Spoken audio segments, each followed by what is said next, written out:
in by the late 1800s, you see the invention of three things which happened simultaneously.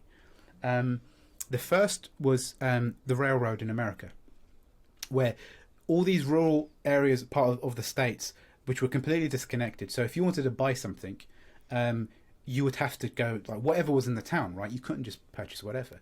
But the railroad basically connected everything. Then you had the postal service, which again allowed things to be sent to one another. So this was like, on top of the network. And then you had the final thing, final piece of technology was mail order catalogs, which were known as wish books. So there's like the aspirational things. So people for the first time could buy something from another part of the country and have it delivered to them. And this concept, so this aspirational books, like so in the article you see like an example of a wish book, was pretty phenomenal, because traditionally you had like the old Silk Road, where if you lived on the pathway from Asia all the way to Europe, that's where all the trade happened. So you'd have to be by the trade, or you had to go to the markets. This allowed the markets to come to you.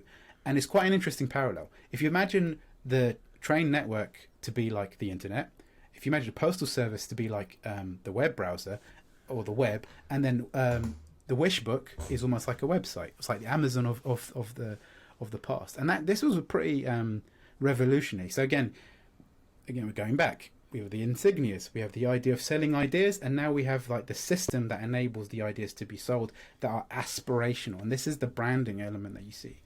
Sorry, I'm just rattling through. Do you want me to carry on, or is there anything you want to add to that? No, this is awesome. I'm not a branding expert, but I always love seeing like even like the pitchman thing and like all this origin stuff, just like being a new audience to this. Like this is super cool. So continue along. I'm intrigued. So like by the 1920s, you start seeing this becoming all these crossover things happening. And then World War I happens, World War II, and that basically puts everything on pause, with the exception of propaganda. Like that is a thing that, again, is part of branding. Like, especially, I mean, the thing with when you talk about any history of anything, you're always faced with war, and war is the thing which propels technology forward by massive leaps, because it's like wars and pandemics. What do? Is they force people to work together, for good or for bad, to do something. And this is where you see huge leaps and bounds. You see like COVID has made, for the first time, the science community internationally work together to get to a vaccine, right? So that's one thing that happens. And this happens every 100 years, like with whatever. And wars, right. Flight went AWOL, telecommunications, all this. Like, how can we do things quicker in order to save ourselves, right?